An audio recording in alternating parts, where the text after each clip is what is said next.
Welcome to the Nonsense in the Chaos. I'm your host, Jolie Rose. I've got an awesome interview for you with my brilliant friend, AJ, who I love and adore. She's someone that trusts in me and has been on quite a lot of adventures and journeys with me. And yeah, we've done a lot of inner world work together and outer world work together, and it's always a pleasure. She's a fun party girl, but also extremely intelligent, very driven. She always makes me feel like I need to up my game in terms of like being physically strong and active and fit, because she's so fit and fit in both meanings of the word. And yeah, she's a gorgeous friend, and I'm really glad that she's in my life. So without any further ado, here is the awesome AJ.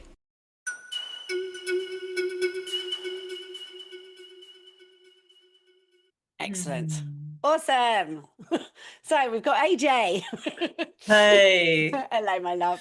Um, Hi. so whereabouts are you and how do we know each other? And then, yeah, well, just tell me a little bit about who you are and we'll just go Yeah, from there. great. So I'm in Buckinghamshire. It feels like quite an average place, honestly.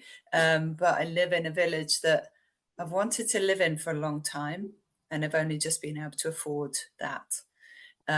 So yeah, it feels really I'm really proud of making it here. It took a lot of work. We only moved 5 miles up the road actually, so it's we're still really close to where the kids were brought up. Um, but yeah, just in the centre of a village with a lot going on and lots of friends.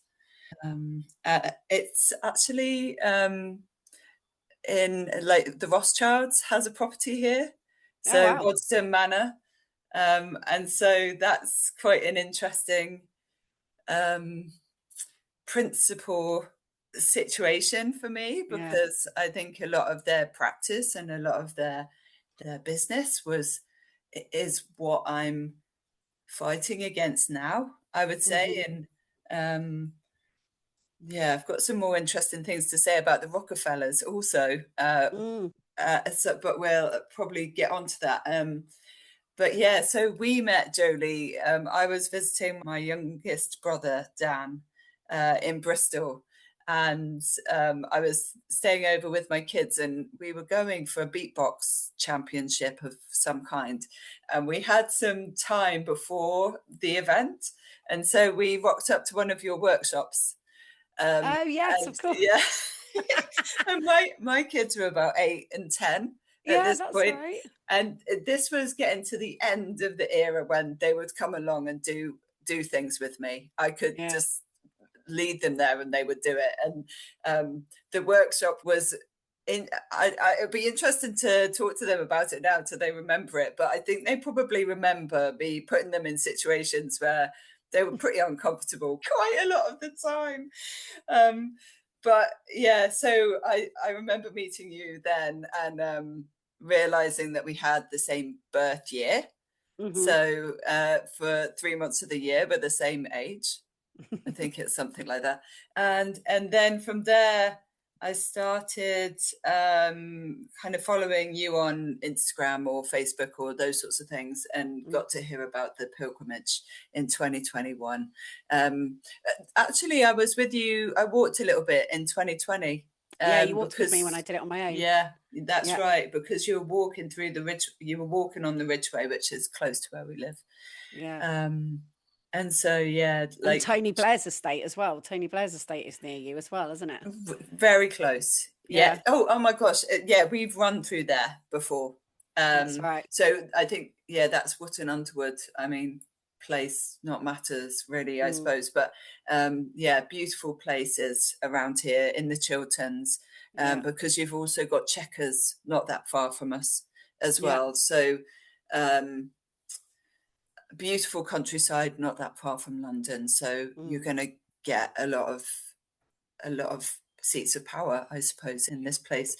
mm, And I mean, it's interesting being in Waddesdon, because I was brought up near Woodstock, which hmm. has Blenheim Palace. So that's where that's where I went to school. and where my kids used to have to run around the manor for their PE. Mm-hmm. I used to have to run around Blenheim Palace lakes for my PE, and I thought it was the worst thing ever at the time. Now I'd really enjoy it, but that's maturity for you, I suppose. Yeah. Um, And what's that yeah. palace? I don't know that palace, that name. I know So the rest of the Blenheim things. Palace, yeah. So Churchill's home is there. Like Okay. Church, like there's a massive statue to Churchill.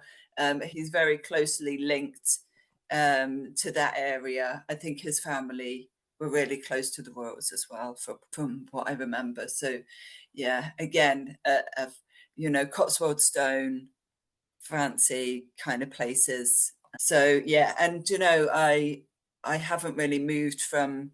I was actually born in Buckinghamshire, moved to Oxfordshire when I was 5, and then couldn't afford to live in Oxfordshire anymore, so moved to Bucks as an adult. So I've really stayed so local, like local Mm. to my land, which I hold more dear now. Mm-hmm. Previously, it felt a bit stale, a bit not very adventurous. Now, when I think about land and connection Mm. to land, makes me feel more connected to this place. My feet have trod this area a lot, so yeah, I And enjoy it it is here. beautiful. It is a It magical space. is, Yeah. yeah, really is, yeah, And then tell us about what you're up to at the moment, because you're doing a PhD, you're doing research. yeah, What are you doing at the yeah, moment? yeah. So I've had a long career in the NHS as a mental health nurse, and I've worked with teenagers most of the time. And I realized my kids are adult now, so they're in their 20s, and I realized that I had a bit of time on my hands, and I always imagined for myself being a researcher, like Mm-hmm. later on in my career when I was no longer able to really sit through difficult conversations and manage the inevitable challenge of being with people during their hardest times. And what I imagined I'd be doing was microbiology or biochemistry, like down a microscope, like Mm-hmm. no conversation, no talking, no interactions. But it's not that I'm studying that, but I'm actually on what's called a professional doctorate, and Mm-hmm. so what that is a couple of years taught, like how to do research and preparing you to do a research project, and then I'm just finishing that, and then the next 3 years are um, like doing my own primary research, so completing a thesis, essentially an argument. Mm-hmm. And that is, I was like, what am I going to do? I was going to do something really close to practice, but in the end, do you know, I was at Breaking Convention last year, and I was like, Mm-hmm. really, where am I going to go with this? So Breaking Convention is, it's not a festival, and I mistake it by calling it that sometimes, but it's a conference of psychedelic consciousness. And Mm-hmm. I went there with the intention of like, where am I going to go with my research? Because I can ask whatever question I like. And usually with a PhD, you are following someone else's funding. So you will apply to answer someone's question that you think you're qualified to do. Um, Hence why shout out to my middle brother Jamie, like who has just completed a PhD actually in an area related to his expertise, but like really expanded him. Anyway, at Breaking Convention, I was asking myself the question, where am I going to take this research? What am I going to do? And I had a really beautiful conversation with a psychiatrist actually that I know from my work area. And we were talking about psychedelics and how as a medicine they can help us reconnect to the land. And something she said about how children don't need that because they're born connected to the land. Um, and this really convinced me to make sure that my research was about nature, during the pilgrimage with you in 2021, I had a fantasy of the rest of my career being something outside, something to do with nature, and couldn't really work out a plausible way to do it.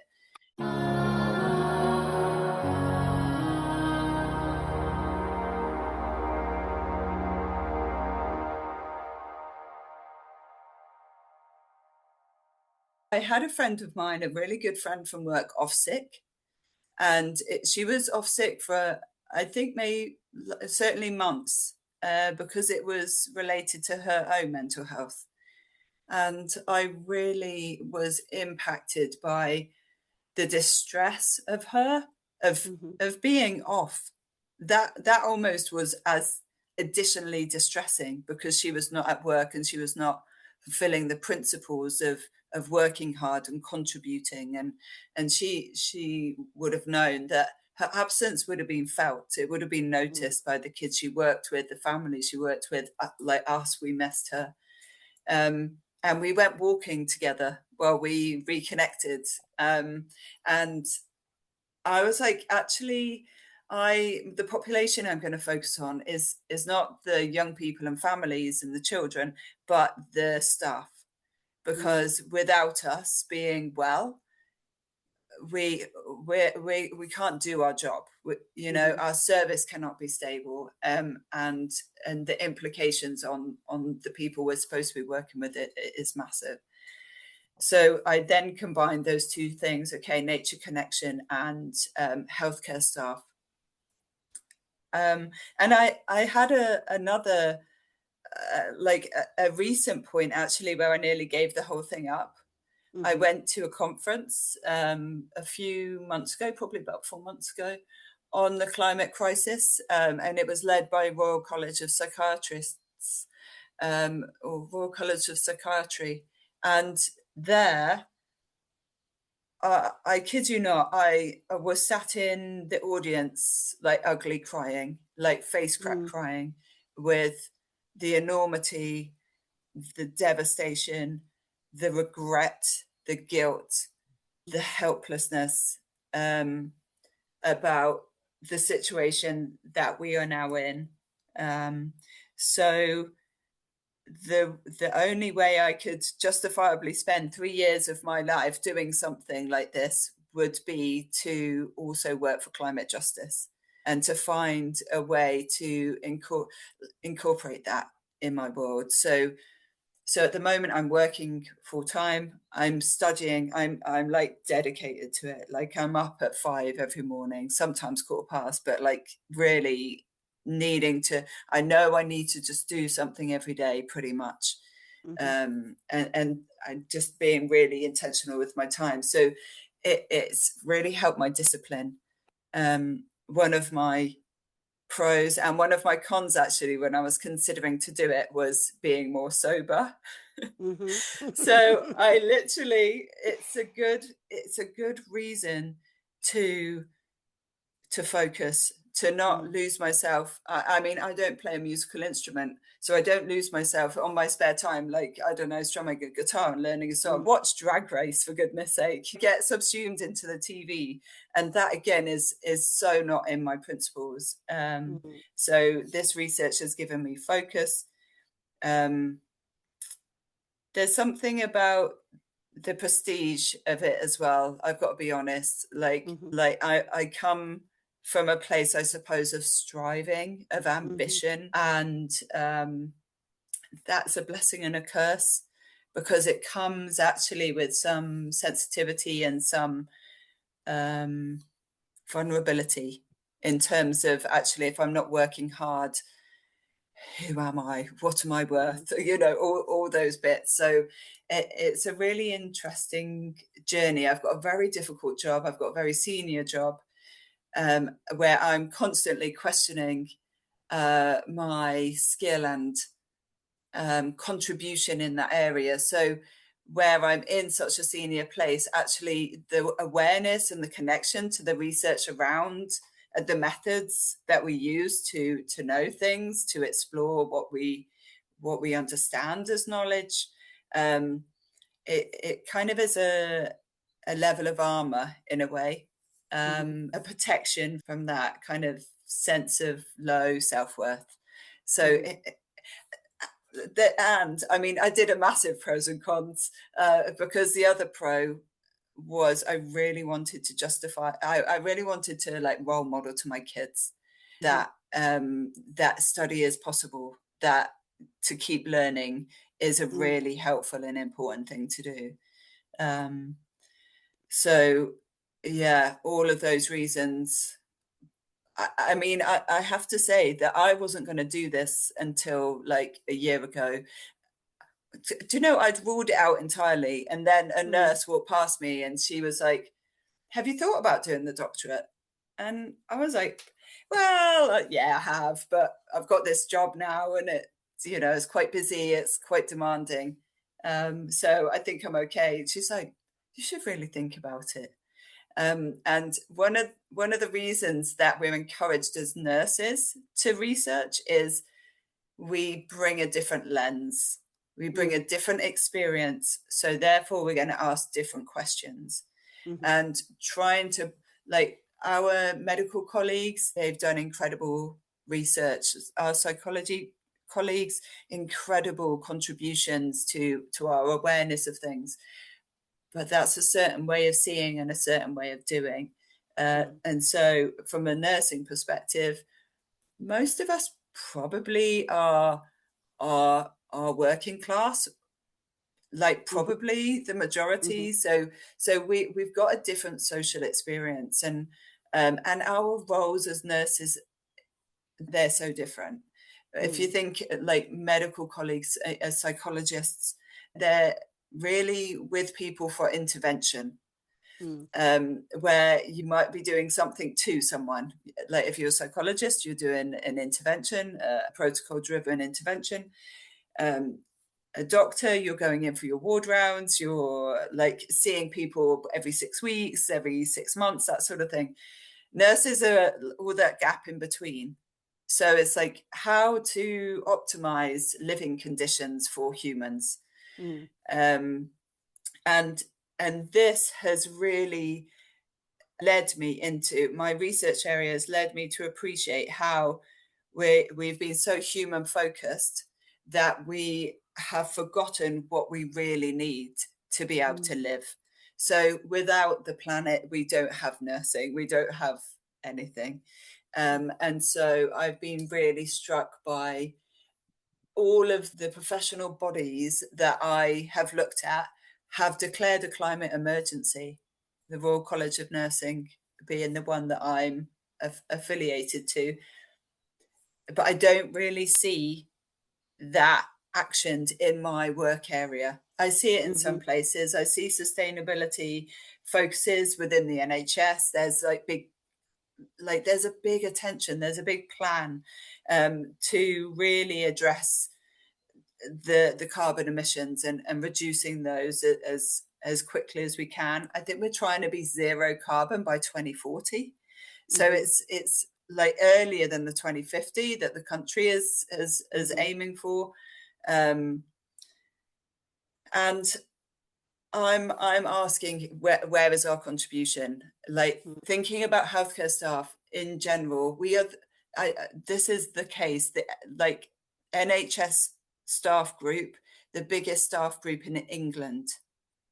Right. And right. So if it's not us, then who is it going to be that can really impact the focus on trying to reconnect ourselves for our own well-being, but also really support the connection for the kids, the families that we work with, because there's a lot of what you learn in research is that there's rarely any certainties. And there's so many kind of different variables of a thing that is really difficult to then generally apply it to other areas. So really we need to be very thoughtful on that, but the consensus is the climate is warming. The consensus is that this is human driven by our extraction from the land. And overall, there's a consensus that nature, being out in nature, is good for humans. But it just like doing what is going to really vary. But isn't that the case with everything, right? Yeah. So some people are going to like actually really not have a good time if they're in an allotment space, but they might do if they're doing a great big yomp up the hill to go and do a biodiversity count or something like that. So it's not that there isn't evidence that these things are really important for our well-being. It's just the what works for who is always the tricky thing. So, I mean, there's a lot of focus on climate. There's a lot of focus on trying to support us to reconnect to nature, not only for our good, but for the good of the planet. And that's what's increasingly recognised. You've got two main global concepts: planetary health and One Health, and they've been going since the 90s. One Health, but like I haven't even really heard of it until I've done research like a couple of years ago, and so that idea of our health really relying on the health of the planet, it's still really quite a niche understanding. So yeah, that's what I'm kind of trying to really need to define my question, and it's really tricky to do that. But at the moment, I think that's what I really want to look at, is that mismatch between policy and practice. We know what the barriers are, and it's like, how can we work on those? The barriers, probably time, money. It's a privilege, right? To use active travel, to use the bus, it's a time privilege. Only available for those that don't have to pick up kids halfway through the day, or those that have time to get to work, or an understanding boss if you don't make it. There's so many reasons to put you in the car because it's just so much more reliable. So yeah, I really do see. I try and pay attention to the privilege I have, even not having caring duties. Not really. But it's the privileged who are the ones creating most of the problem, Carbon. So yeah, exactly. It's coming from us anyway. It really is. Yeah. And I suppose if what I imagine, if we love this, imagining if the public transport was really well subsidized and it didn't cost £3 a journey like it does now, it costs 50p. I mean, with the fuel prices, they've rocketed up here. So you wouldn't be able to, you would find a way to make that bus work if it was a 50p journey, like a train journey. Like, you would always choose it if it was cheaper than driving in a car. Yeah, totally. You Absolutely. would choose that. Yeah. So one of the things, Jolie, I keep meaning to do, which I've been too scared to do so far, is, those electric scooters. Yeah. And I want not to have my own one, but to borrow one, to get the app, and then jump on one at the bus stop and go to work. Oh my God, you would so suit that. Exactly. You're very good at being active. That's one of your fortes. I can totally see you doing that. Yeah, but it's anxiety has stopped me. I'm like, I don't know. I don't know. But it doesn't take much, does it? No, to I'm sure actually just kind of jump in. You need to do it on a leisure day where you haven't got to be somewhere. You need to do it on a relaxed day and just do it for a bit of fun and just get the hang of it, and then you'll be able to do it. And you will love it. You'd love that. I could totally see you loving that. That would be amazing. Oh, yeah, definitely. So you are right in the thick of it at the moment. And And so tell me about the Rothschild stuff then. Who's around you? Right.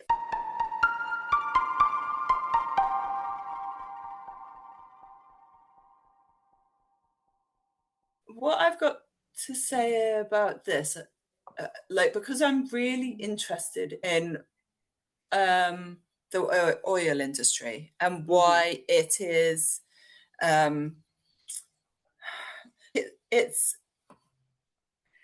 it's a public health crisis, right? The climate crisis. It's a public health crisis. because people are going to get sicker and sicker, need more and more care and support, and they already need so much that we can't do it. We can't do Yeah. it.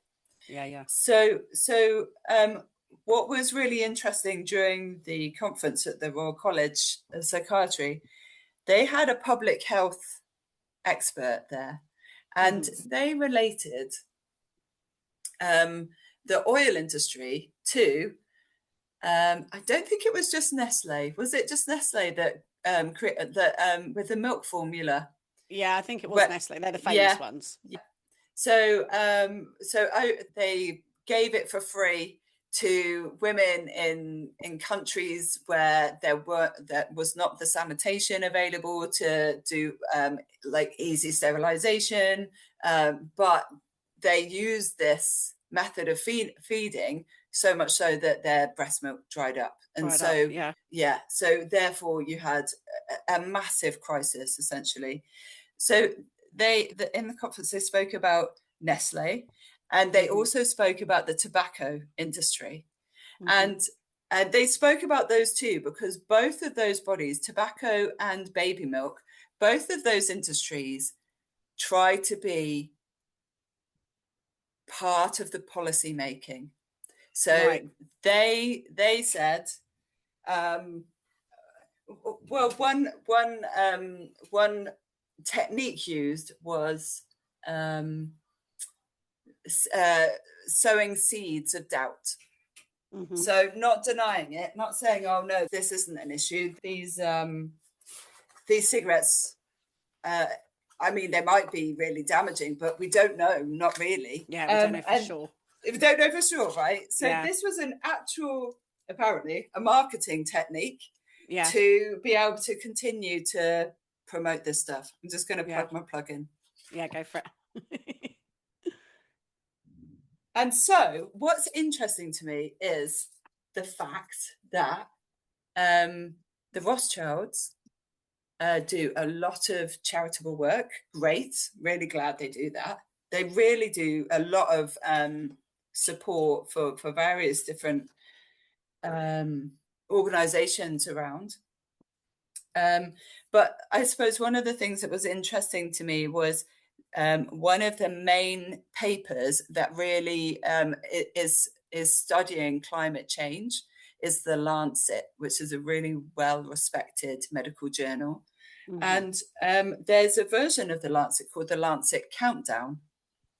Right, so that's a countdown in terms of climate change and us needing to do something about it. Now, the thing that's interesting to me is that the Rockefellers their name is at the top of that title. So the Rockefellers Lancet Countdown. And I've looked into it, and they've said because the Rockefellers gained a lot of money from the oil industry, that's where they've got all of their fortune from. And it just makes me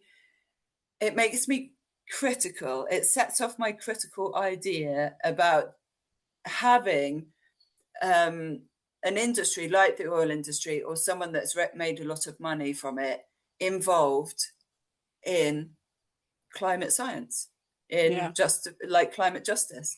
So maybe this is really truly innocent, but it also seems very similar to what has happened with the Nestle company, what happened to the tobacco company. They got into policy, they got into the research, the academic arenas where all of this stuff has been explored. So I just think it's interesting. And I really respect the work coming out of the Lancet Countdown. Like it really seems the most plausible, but I'm also aware of my bias and that I really believe it to be true. And I really am convinced by the evidence in regard to climate, but I feel uncomfortable seeing Rockefellers at the top of totally. that. And yeah, it's a thing I would like to explore more with people that know about it to understand. Yeah. Yeah. Because it's at best it's greenwashing, which at least it means they're admitting there's a problem. And I think we're a bit further along the line now, aren't we? I mean, Yeah. in 2021, when we did the pilgrimage, it was when we were sort of going, well, yeah, but greenwashing is at least that they're admitting there's a problem. Whereas I think now, other than people just outright going, okay, it's not like Reform or Trump or whoever who are Yeah. just clearly just making it up. Like, Yeah. I think Yeah. like most people now are like, yeah, no, there definitely is something going on. We're all boiling Yeah. for a start. Um, Yeah. I don't think we can really deny it now, except for if you're just going to completely outright lie. But apparently, you can do Mm. that nowadays.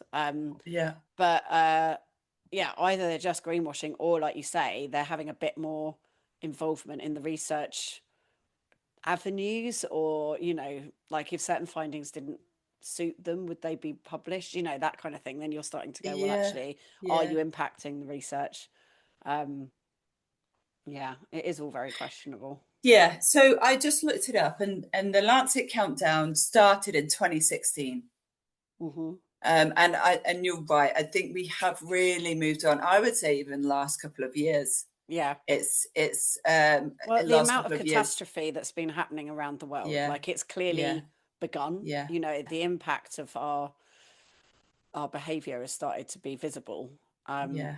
no one can deny that now, and I think we can Yeah. see it's a bit of a runaway train. And I mean, I don't know how we're gonna, I just think strap in, and we're just gonna have to see what happens now, Mm. unfortunately.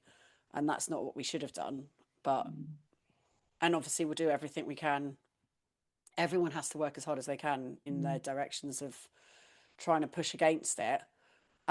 For me, it's trying to instill hope. Like that's what my role is to try and keep Mm. finding ways to find hope within Mm. this situation, of which there is much. Like, I've even had like Facebook posts come up recently where I said, oh, we've only got 7 years of bananas left before we won't have bananas anymore. But that was 10 years ago. Yeah. Saying Yeah. like, we've still got bananas.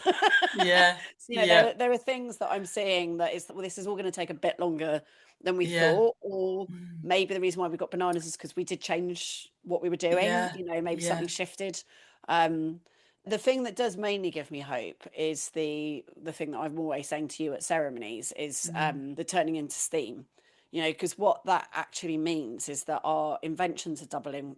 So if you take the gaps between the first ever invention and the second invention, so say the first invention being an axe head and the second invention being an arrow, and how much time, we're talking thousands of years between some of the earliest inventions, and now it's doubling exponentially. Like, we're just churning stuff out constantly, and those inventions include fungus that's eating plastic, or ways of clearing up oil, or ways of Mm. creating energy that are green. All of these things are happening Mm. exponentially now, along with memory storage. So we're not losing anything along the wayside. Like, we're keeping all of this information that we're gleaning. So things are, and there's more people than there's ever been before. So all of that is us turning into a state of steam, and who knows what that means. There's so many possibilities within that. So even if they're doing X, Y, and Z over there, and the propaganda that they're spreading is this over here, you can't create a narrative like you did with the Nazis, or any other point in history. You can't just drop some flyers and say this is the way things are and everyone will believe you. You might have a section of the population that will believe you, but not everybody's going to believe you. And that other population that you're not hooking in have got a whole connection across the world. So there's so many variables that are there. um it's interesting. I just feel like it's all to play for, and so that gives me hope, because I don't Mm. think we can say anything's clear anymore. Nothing's sewn up. So, and we don't really know what's going to happen to the planet. We don't actually know. um so we have to just keep, we might get hit by an ice age, or we might get hit by a solar flare, or Mm. it's like Mm. there are lots of things that might happen, but we have to go with the evidence. And we have to, and part of the thing with connecting with nature is, the more you know about nature, the more you spend time in nature and feel the benefits and feel that connection and feel the love and the two-way relationship. When that becomes sentient, when it becomes a sentient relationship, you will do anything for it, because Mm. it's doing everything for you. And so that for me is the way of, I would do anything now for Mother Nature. And I didn't feel like that 10 years ago. I liked nature. I really loved it. I knew it was an important thing to me. But the journey I've been in the last 2 years, and all that it's done for me, that all she's done for me, it is so extraordinary and keeps unfolding, and it's not even easy. It's not like she's doing everything like some benevolent fairy godmother sprinkling dust over me. She makes me fucking work for it. She puts me through huge ordeals and physical, mental, huge things that I go through. But all of it is improving me. All of it is making me stronger, higher, higher frequency, more happy, more stable in my actual physical life. Like, just things keep evolving. She evolves me, and I would do anything for her in thanks for what she's done for me. Yeah. And I'm so excited about where it's still to go. She is literally the lover that keeps on giving. There is no, oh, she's got bored now and moved on. Like, it's just continuous. But until people engage in a way that's deeply meaningful, and really, again, like you said, that comes from the privilege of spending time with her. I think, like, with the pilgrimages, when people say, oh, could I just dip in and out and come for a week, I'm like, you won't get the same from it unless you do 5, 6, 7 weeks. Once you've been fully immersed in nature for five, I'd say it's 5 weeks is kind of the transition point where you are no longer, you don't know where you are anymore. You're in nature world. And once you're in that world, you can't understand why anyone would choose to leave it. It's like, Yeah. oh, sorry, have I got to go back to Yeah. catching the bus at 8 in the morning and sitting in a sweaty office with some air conditioning, getting a cold, when I'm fully immersed in Kairos, Yeah. magical time, and listening to the road deer bark at me at night across a silent expanse of land that's completely at peace. There is no war or conflict here. There's all sorts of fucking violence and shit going on, but it's all doing its thing, and it's harmonious. And in this place, everything's as it should be. And now I'm like choosing to go to this other place where it's all an absolute shit show. And you're okay. I'll get back on that train, shall I? And it Yeah. just seems like insanity. And you can feel that Yeah. it's physically bad for you, and every aspect of your being is not being improved by getting back on that train. But that's the train we're on, and it seems like insanity. Yeah. Shall Well, we it's pull just some gonna. cards? Shall we pull some Yes. cards? See what Yeah. the Yeah. universe wants. Let's.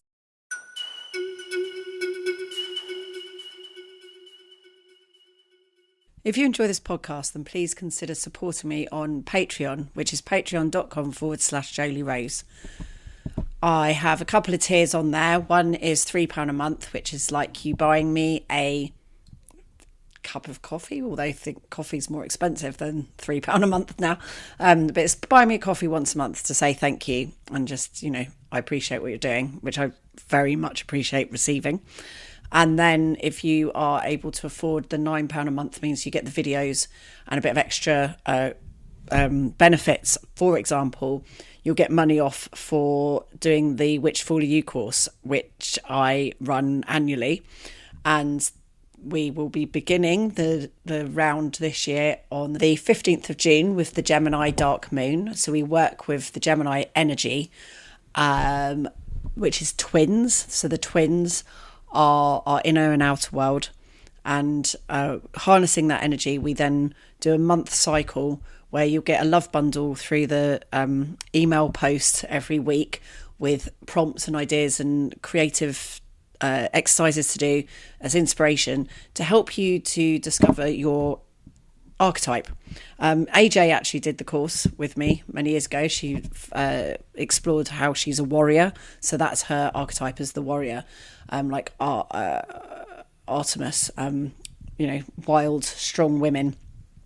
And it's great. I've seen how much AJ's used it. She refers to it in our conversation.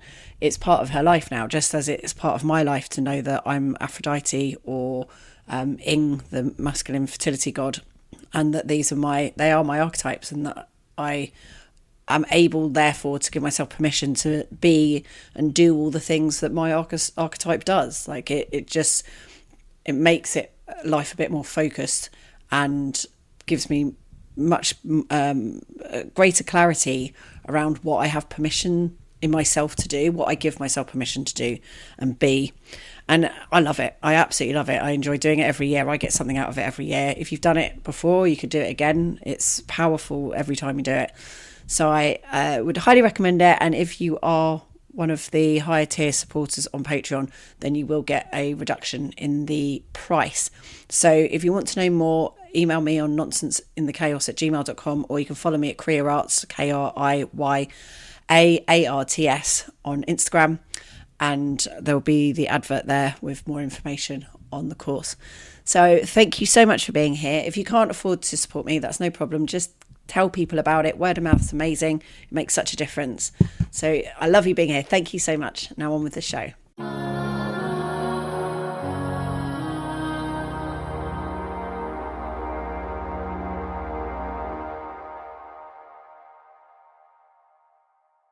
Just to talk about. Yeah. I can talk to you forever, as we Yeah. often do. Yeah. Excellent. Okay, there might be a bit of a lag. Yes. So I'll hold it up, and also, I love doing this, by the way. yeah, I it's feel awesome. really Yeah, it's pleased. so Yeah. good. We care about I the same yeah, things, you know. yeah. So I think, what had I, something, I was at an event and then I read an email that really made me mad, talking about being on the train. Yeah. And then as I left, I got your voice message about joining you on the podcast. It lifted Oh, everything. It was so good. nice. Yeah, so good. I love it. Excuse my weird gammy hand. I burnt myself today, so I've got like Ah, oh this no. thing. Yeah, I poured Yeah. scalding food fresh out the microwave all over my wrist, so I've got like Uh-oh. a burnt wrist. But Yeah. so I'll try and, because I've got to kind of balance this thing on me. So you tell me Well, when to how stop. about can I have card number 7 from the top? Card number 7 from the top. That's an Yeah. easy way of doing it. Well, I've never done that before. 1, 2, 3, 4, 5, 6, 7. What are we? The Hermit. Okay, Hey. that's really cool. So the hermit, Yes. especially in this one, he's got a sperm and an egg. So it is Great. about, and then there's this spark that's shining and lighting up the whole card. So, but it's also got the dogs of Hades. So you've got the death there. So it's, the way I read this card is you've got the whole of life, but we're a spark. You know, we were born with this spark that we are here to look after and protect and nurture. And it's a bit like, again, there's an element of privilege with this, but that thing of like, we choose to be here. We've chosen, the spark is the bit that's infinite, and it's come down and it's chosen this life and it's chosen this mortal form to have this experience. And you can live your life where, you know, when we're talking about the train, you can kind of not end up looking after that spark very well and really pushing it into shapes it doesn't want to be in. And so for me, it's about like how, as a parent of that spark, as me as the being that I'm here as, Jolie, being the avatar that was got this spark that's keeping me alive, how can I parent that so that it's not contorted and allowed to be the plant that it Pushed. wants to be? Yeah, I want it to be free. I don't want to be like forcing it into shapes it doesn't want to be in. Mm. And also the hermit also, I think, is very much the pilgrim, because I think the fool and the hermit are the two archetypes of the pilgrim, because you're doing the inner work but you're also trusting the unknown. So it's that sort of pilgrim journey as well. So what comes up when I talk about any of that for you? Yeah. So I have just been at a festival called Soul Revolution, Hmm. and it gave it happened this weekend, happened after like a fairly consistent and challenging journey at work, and like in regard to the spark, I really not know where my spark is or what it's worth, those bits.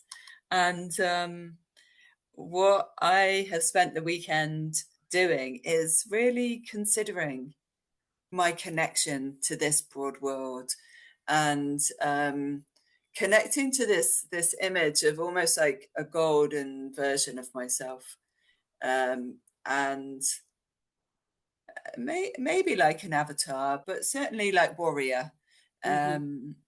And that's what it speaks to me about, really, is it's so easy to put the spark out, or to Mm-hmm. hide the spark, or to um forget the spark is there.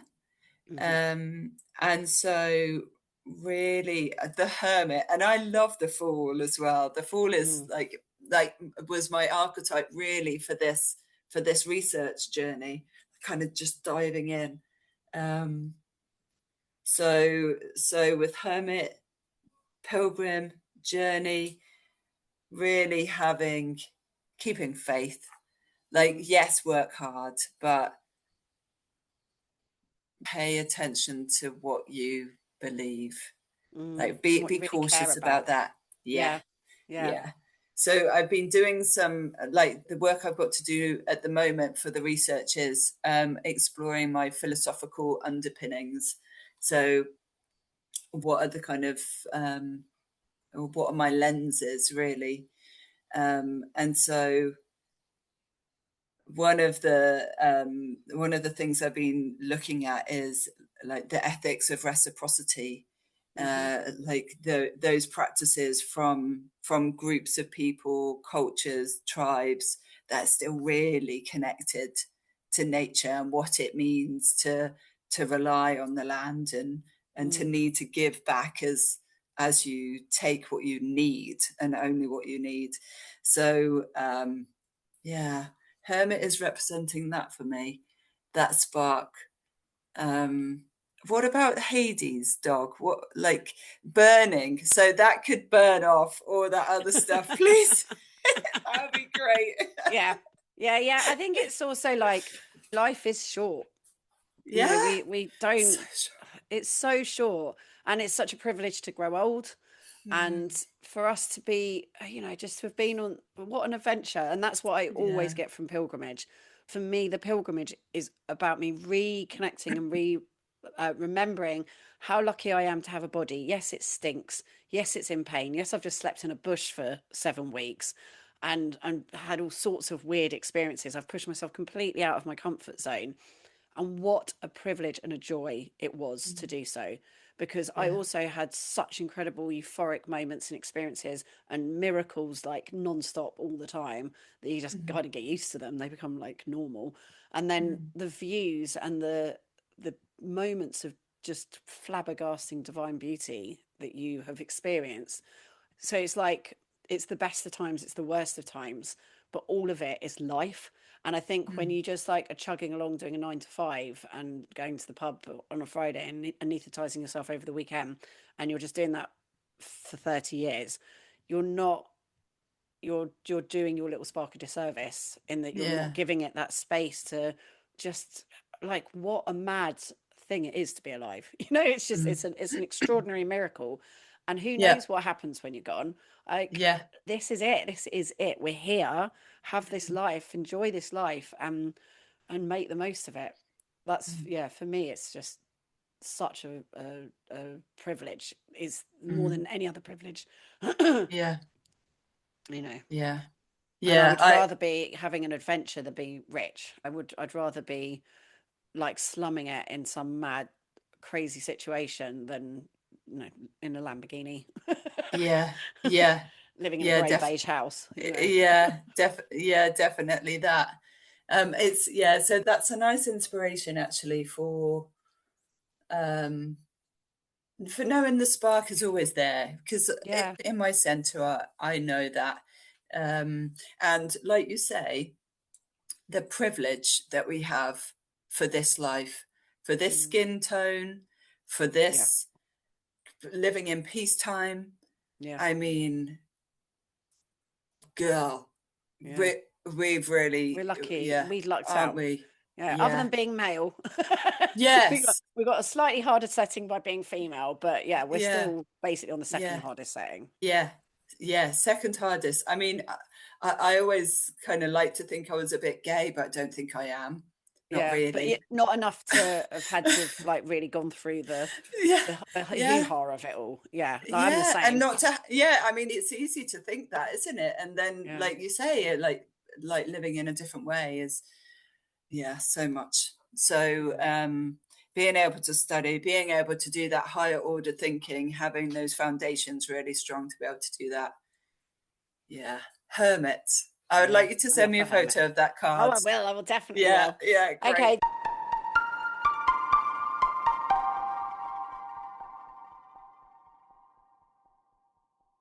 Did you want to do another number or a way of splitting the deck? Um, I can I do well, I'll go 49, please. 49. You should That's quite a count, isn't it? 69, dude. I should have done 69, but I'm not Terry. I would have done 69. Well, we can save that for later, can't we? The extras of the podcast. Okay, so I'm up to Oh, 20. Anyone yeah. 22? What is it?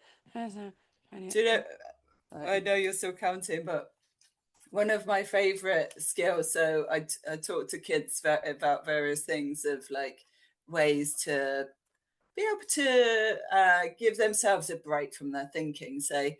Yeah. And one of the favorite ones that really puzzles a lot of people and it really works is counting backwards from 1,000 in sevens. Oh. And so, yeah, like people are like literally sticking their tongue out. It's such an effort. So I'm like, yeah, this is good. This is hard enough for you. So Yeah, yeah. I yeah, do when I can't sleep and my brain's starting to do the whole beating yourself up and running through all the things, is I do yeah, alphabets. But right. I did it for a while where I was like vegetables, fruits, and I did all the things that I could think of, and I did Okay. it so many times that I got bored of doing it. That I'm then like, it's people I've seen that day, but it also counts if we've just talked about them, or like I definitely thought about them. Oh, right. Or and then like things behind the bar, or like just actual things like what was in the tent or Yeah. in the garden, because also it makes me then be really mindful about like what, even if it was just outside in the garden on the patio, actually there's an alphabet's worth of stuff there, but Yeah. you just have to get really Yeah. into the detail for Yeah. it. And I really Yeah. love doing it and it always makes me fall asleep. I always fall asleep again. I might have to do a few alphabets, but Yeah. I'll Oh, get back to wow. sleep again. And you can like really rest yourself from middle of the night thinking Yeah, exactly. because it doesn't feel the same in the morning. No. Yeah, Yeah. exactly. So I love that. Exactly. You'll literally Yeah. spend the whole night going, "Oh, I've got to do this, I've got to do that," and the next day you don't do any of it. You're Yeah. just like, Wasn't I that so have to important? do all of these things, and then the next day you're like, Yeah. "Now I'm going to go to the shop." Yeah. Yeah. It's ridiculous. Okay, so this is the 9 of discs, and it's gain. Which actually I don't pull this very often. I don't know this card very well. Yeah. So it's the Right. 9 of discs, and it's gain. So what does gain mean to you? What's gaining? To gain something. What does that Um, mean to you? it's probably a knowledge thing, Hmm. and it can relate to the spark for me. So, uh, it it's really interesting being in a place where I feel like I know less. Hmm. So, being at the festival just recently, like like uh, it was just very um a certain vibe, like a certain like uniform, if you like, Hmm. headscarves and earth colors and Yes, all. I know the one. And so I was there with my green Adidas top and my big pink trousers and really paying attention, wishing I had all the like earth colored things, but Yeah, then also going actually what it is to be different and what it yeah, is to be not buying new things yeah, for one, to be able to yeah. fit in with a certain crowd. Um, and so I it's feel like we like, really gained something from being working class, Adidas wearing townies as well. Like yes, I love that whole world. I love that scene, but it is yeah, part of my it feels very privileged. It feels very middle class.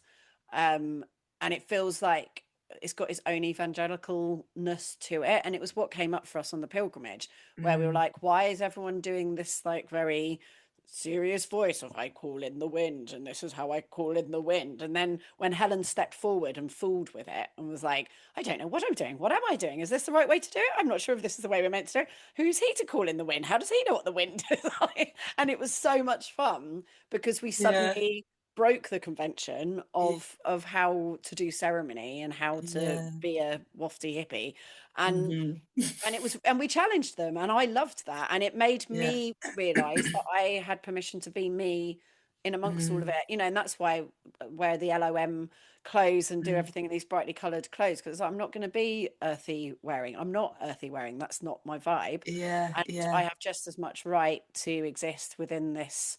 And Yeah. and lo and behold, I don't get asked to, talk at Medicine Festival or anything. Not until now.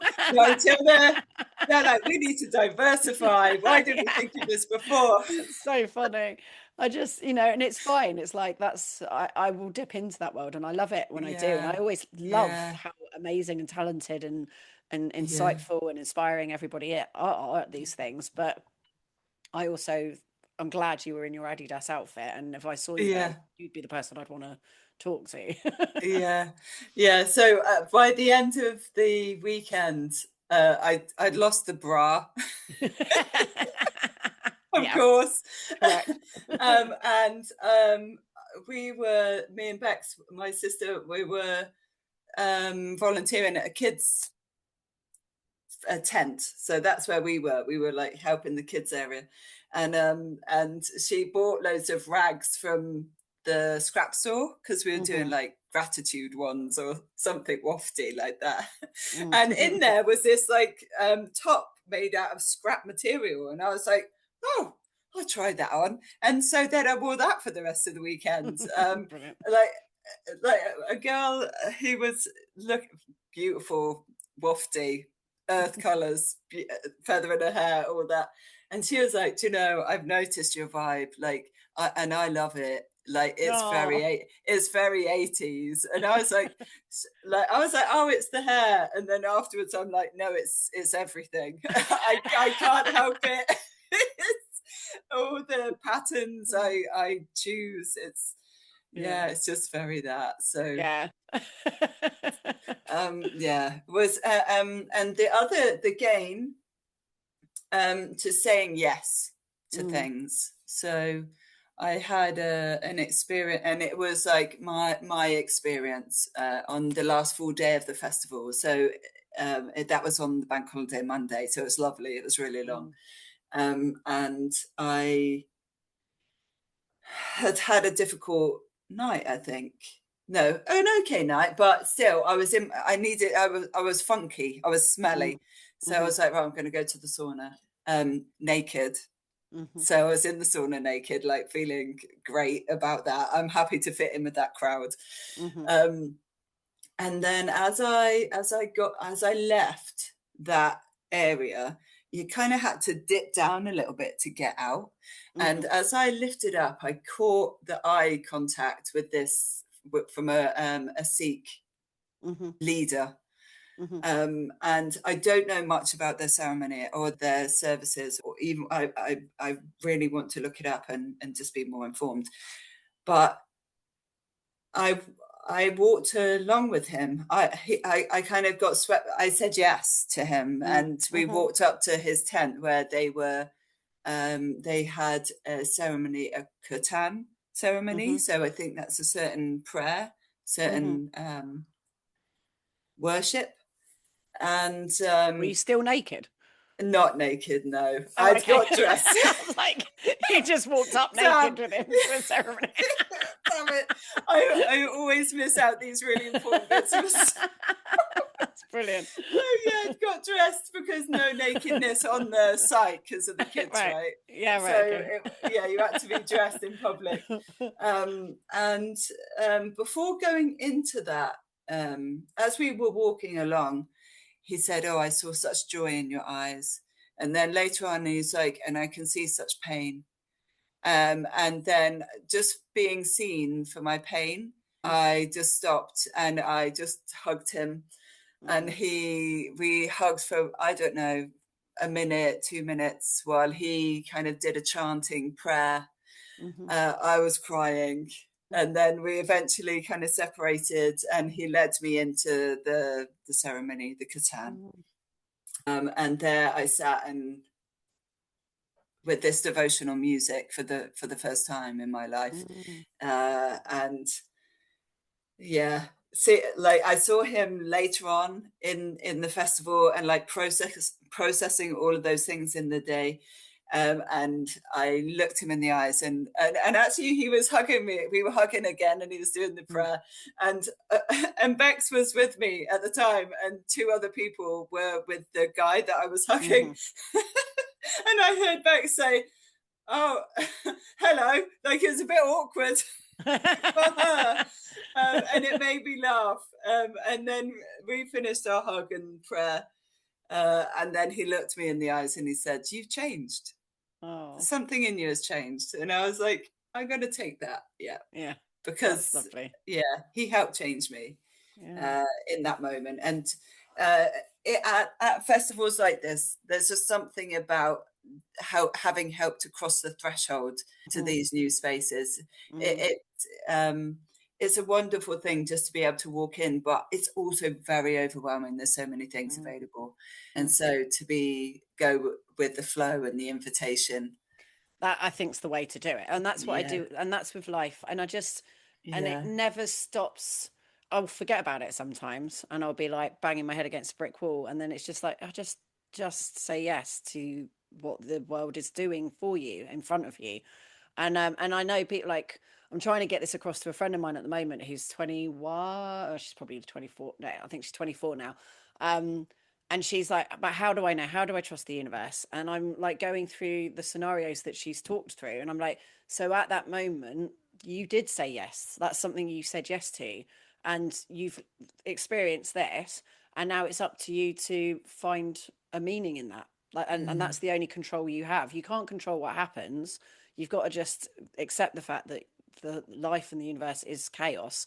And therefore, you might as well kind of follow a thread. And it's, it's not like it's necessarily anything more than just a choice. There might be some divine thing going on. There might be more to it than that. Who knows? And we'll never know. But it's too much otherwise. There's too many options. There's too much going on. And also you can get fixated on an idea that isn't happening. It's a bit like making a birth plan. The one thing you know for sure is you're not going to get the birth plan. The one you're going to get the baby, hopefully. You're going to get a baby, hopefully. Yeah. But the birth plan you've written down is definitely not going to happen. Yeah. So, and that's the same with life. Your 6-year plan is not ever going to turn out exactly how you imagine it. It might you might say, "I want to be a teacher," and you get your teaching certificate. But who knows what's happened along the way, that someone's died, or, you've realised you hate education, or whatever it is. There's going to be a whole journey that goes with that. And we can be so fixated on this idea that we lose sight of the fact that next to us is an amazing option, or an amazing offer that we're not paying any attention to because we're too busy going, "Oh no, but my 6-year plan is this," or "I don't know what to do. It's like, well, just follow the offers. And that's what life is. It's an improvisation. And in improvisation in theatre, you say yes to the offer. Doesn't mean you sleep with everyone who asks you to sleep with them, but like, how often do people? You could. I mean, how often does it actually happen? Yeah. But like, have some discernment for sure. But like, if the universe makes an offer, then 9 times out of 10 say yes to it. Let's do another card.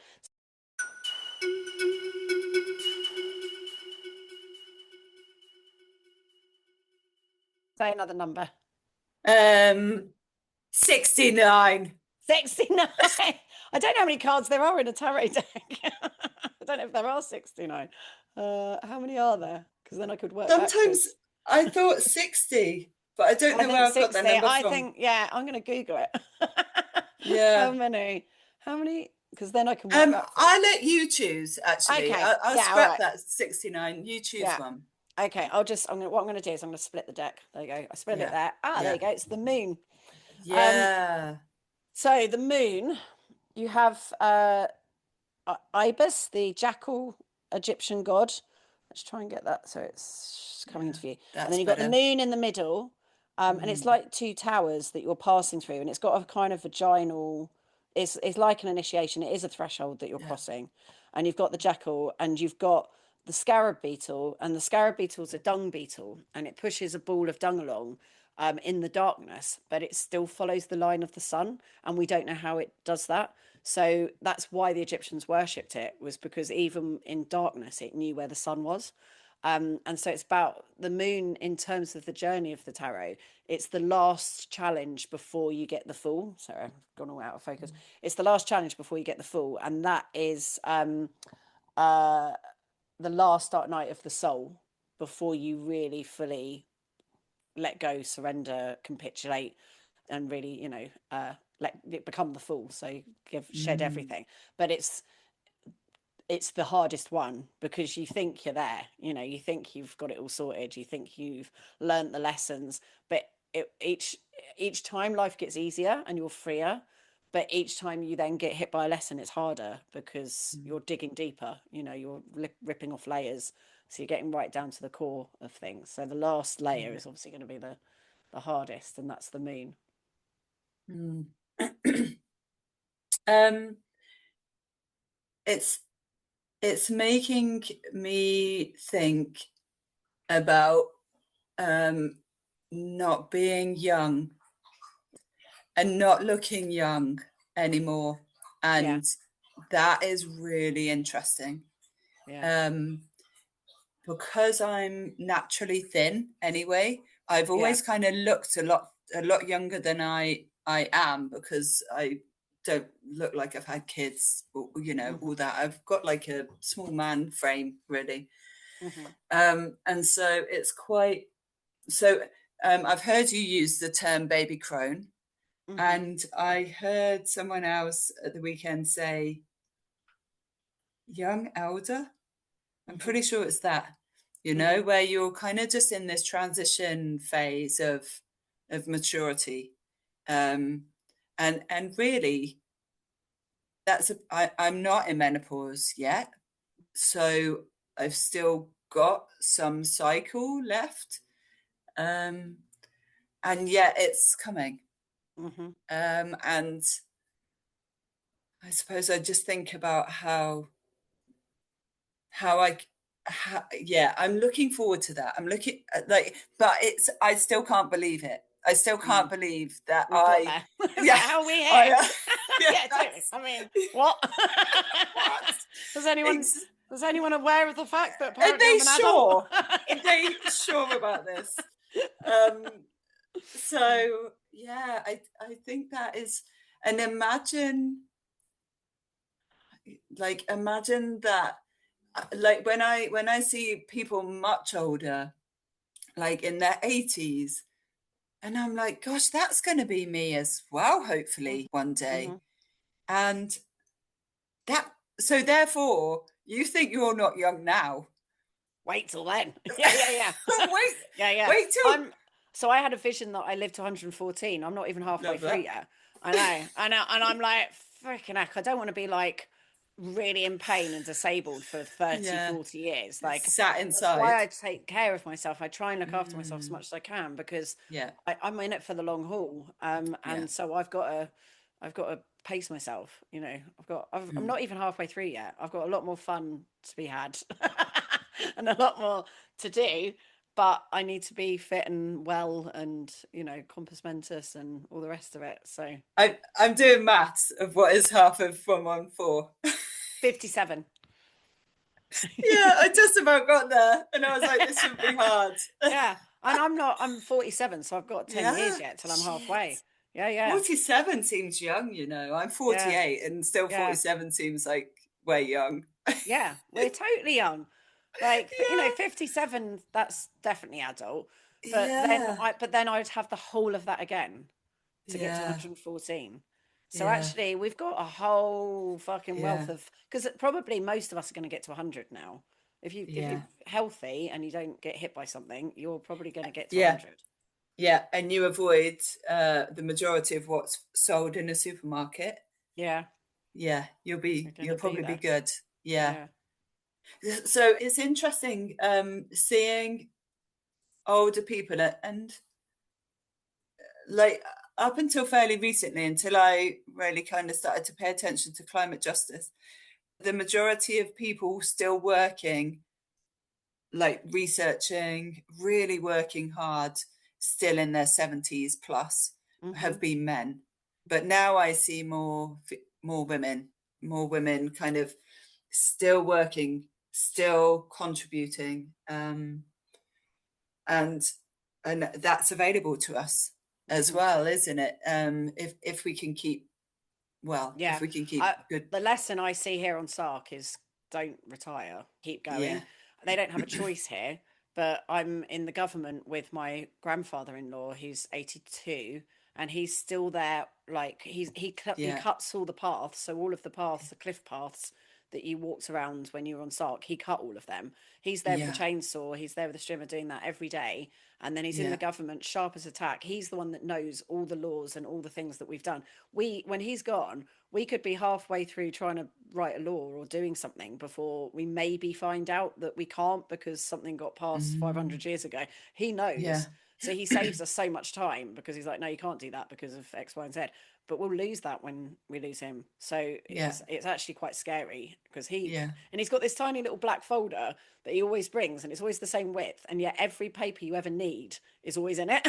He's always got Right. whatever. It's like Mary Poppins's bag. It's like he's always He got the is. document. Yeah, Oh, he I've is a just seen a magician. rat. There's a rat in the tree. Sorry, we don't have squirrels, but it looked like a squirrel. But it's like, no, that's a black rat. Wow. That was exciting. Wow. I've not seen that. Oh, Yeah. your place sounds incredible. It It's sounds, mad. Yeah, it is mad. You're gonna have to come and stay. yeah, it's just brilliant. Yeah, Yeah, love it's it. so cool. The other Yeah. thing I was going to say about age is because I thought I was going to be a famous actress. Like that Mm, was just a that was it was a given, and everything for it to happen, I had to give it everything. Like you don't sort of, I mean, some people do accidentally stumble into it, but generally you've got to like 100% go for it. And I did, and then have 100% gone for like being an artist and doing my mm, thing ever since. But it meant that when I hit 30, I went through the dark night of the soul then about right. age because I Yeah. wasn't the ingenue, I wasn't the Scarlett Johansson, I wasn't famous. And Mm, by that point, I knew it was too late for what I had imagined I was going to do. So that's where I got that throw the postcard away with the image on it of what you think's mm, meant to be. And the second I did do that, my life became incredible, and I suddenly did all these things that actually were, I always wanted to be a published author. I always wanted to be making theatre in Edinburgh, but it just didn't look how I imagined it would look. mm, And the measure of success wasn't the measure of success that I'd had in place. Um, so yeah, because I went through it then, ever since I felt old then. So I've been in my mm. head, I've been old for ages because that Yeah. was the moment That for was the me. industry as Yeah, well then. totally. Exactly. It Yeah. really was. Not for the Yeah. guys. Yeah. Like it's all No. starting at 30. Yeah, exactly. And women, Yeah. absolutely. Yeah. It's only been now the women sort of maybe about 5, 10 years older than me that are the ones Yeah. paving the way to say we have Yeah. every right to carry on Yeah. making work and existing. We've And got stories to yeah, tell. exactly. Yeah. Yeah. So, what's your chaos crusade, my love?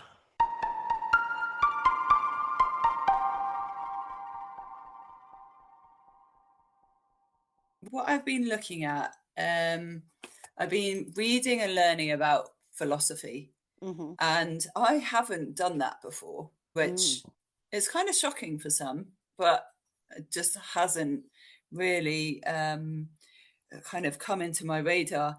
And and then what I realize is that what we think we know, as in knowledge, is a socially constructed idea. And I've been really paying attention to that, like where our philosophy in the West has come from.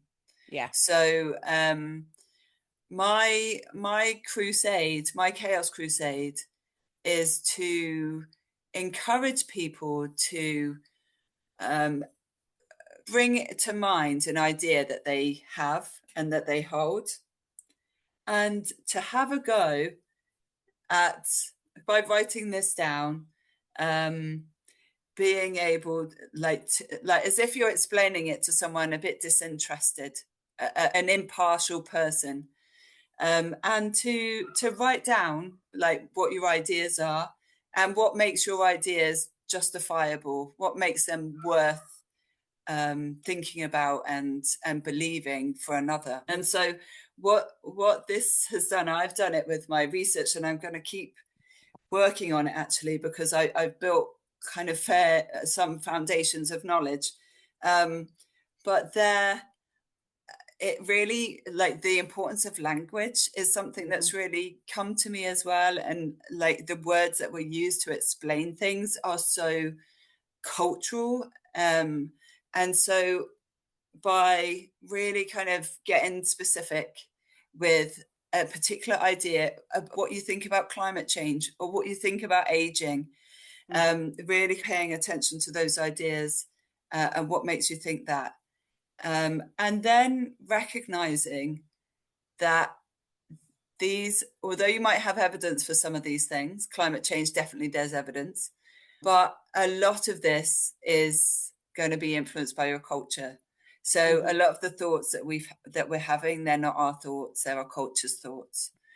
And so I suppose that's the bit that I would really like people to have a go at, is examining where these ideas that they've held for such a long time, where they've come from.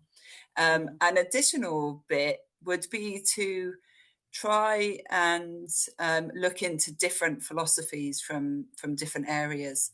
So the Ubuntu philosophy from countries in Africa, where it's very reciprocal. So Ubuntu, this is showing like humanity toward others and all things. So I can send you a link of a beautiful lecture I watched, really examining this, from he was an engineer, like employed for sustainability practice, but for a company that's extracting, moving people and beings from their land.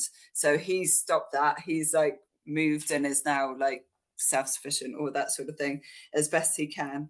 So the Ubuntu philosophy, like a title or a common phrase that they use is, I am because we are because you are. So really seeing this interconnectedness, and paying attention to the kind of ideas and beliefs that you have written down, and do they connect to that kind of philosophy, or do they connect to our individualist, human in charge of nature sort of place, and therefore seeing what you can do to kind of examine those and be able to pay attention to some of those philosophies. What's great about that Chaos Crusade is we're coming up to the Sagittarius full moon on Monday, Yeah. and Sagittarians are all about philosophy. That's Right. what Sagittarius is. It's the Yeah. philosopher sign. So actually, probably the Hermit is. No, it's Virgo, but yeah, and Virgo is very much about being like the practitioner. But Sagittarius is philosophy. It's so the fact that you thought this probably is slightly influenced by that what's Love going that. on Yeah. with the moon. Yeah. But also some things I would recommend to also look at to question Yeah. our thinking is Sophie's World is absolutely brilliant. It was a philosopher who wrote it for his daughter to try and just like quickly go through all of the, like, standing on the shoulders of giants, like literally going from ancient Greece through to, it was written probably in the 80s maybe, or the 90s. It might be even earlier than that, it might be 70s. So it'll be a bit out of date in terms of, where we're at now. But it's gone through from the beginning to then. Yeah. But then to pick up where we are now, I would look at the Adam Curtis documentaries, so Oh, hypernormalization and I, documentaries like that, because he yeah. just is like a hot knife through butter. He's like, we got Yeah. here because of this and because of this and because of this, and Yeah. now we're here. Yeah. And it's so good. He's so good. I've Yeah. shown them all to Diz, and it's blown his Yeah. mind. Yeah. Yeah. It like literally, Adam, like, can't get you out of my head. Yes. Yeah. That was that like three. Yeah. 4 different episodes. Yeah. My gosh, it made me so mad. Yeah. Yeah, I was Yeah. full of fury after that. Adam Curtis is an absolute beast of a guy, Yeah. isn't he, in Yeah. He terms of really bringing is. things together. Yeah. So that, I love that. I love that we're coming into the moon of the philosopher, Yeah. that we're really able to be curious about where all these ideas and lenses come Yeah. from, Yeah. And that's what because we need to keep doing, we especially with need to keep. AI, especially with Yeah. all of the fake news. And, people aren't doing research. They're not listening to experts. They're not trusting Yeah. evidence. They're being able to just lie and make things up. Yeah. We have to get more and more discerning in Yeah. ourselves. We have to learn how to research. We have to learn to know where things have come from. Like the amount of thoughts that I've had that I think are completely profound and new. And then my ex-husband, who studied philosophy at university, would be like, "Oh no, that's so and so. No, that's so and so. That got disproven by." And I'm like, "Shut Yeah. up!" Shut But it's up. fascinating. It's fascinating. Yeah. It's the same as with science. You have to be willing to let your thing go. If you've spent your whole life working on a thing, and then someone proves that you're wrong, the whole point of science is you shake them by the hand and you say thank you, because you've moved Yeah. things forward. You've proved me Yeah. to be wrong. And that's what we Yeah. ought to do with philosophy as well. And that's the way Yeah. we ought to be in ourselves, is that we should be open to learning, to not being right. No one knows anything. We literally are making it up, and the whole Yeah. thing's made up. And so if someone can go, "Oh, well, that actually was proven to not work because of this, someone, showed this," brilliant. Let it go. Let it go. It's not, no one cares. There's no, applause to be won from being stubborn. All you're doing is limiting yourself. And Yeah. yeah, we just need to, Yeah. And not be learning, more not open. learning. Yeah, you're not Yeah. learning. Yeah. Like, and Yeah. there's so much to learn. Yeah. Like, let's not Yeah. sit on our laurels. Let's keep Let's going. get to it. Yeah. Yeah. Yeah. Excellent. Oh, thank you so much, AJ. That was amazing. Love Oh, you wonderful oh, it lady. was so great. It was so Mm, lovely to just have a conversation with yeah. you as well. It's, Yeah. yeah, beautiful. Always fun. Awesome. Yeah.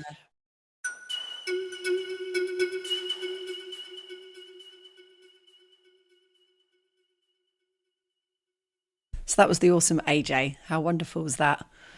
She's such a bubbly, inspiring lady and has real integrity. And it's something that I think we see in each other and we appreciate in each other. And I feel it about her whole family. She's got an amazing family who I love and adore.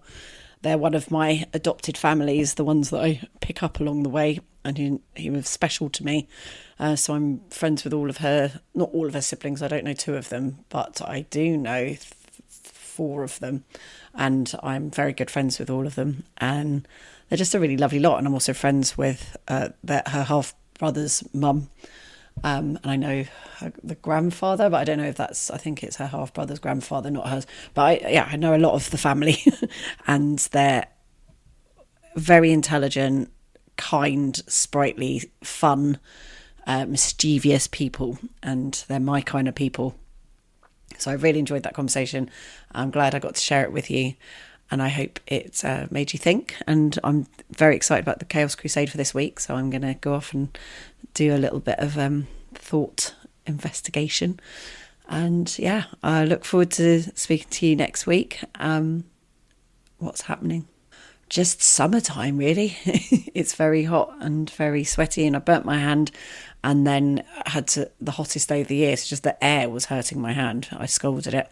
So hopefully that will be better by next week, and I'll let you know what I've been up to. So thank you for being here. Much love. I'll see you then on.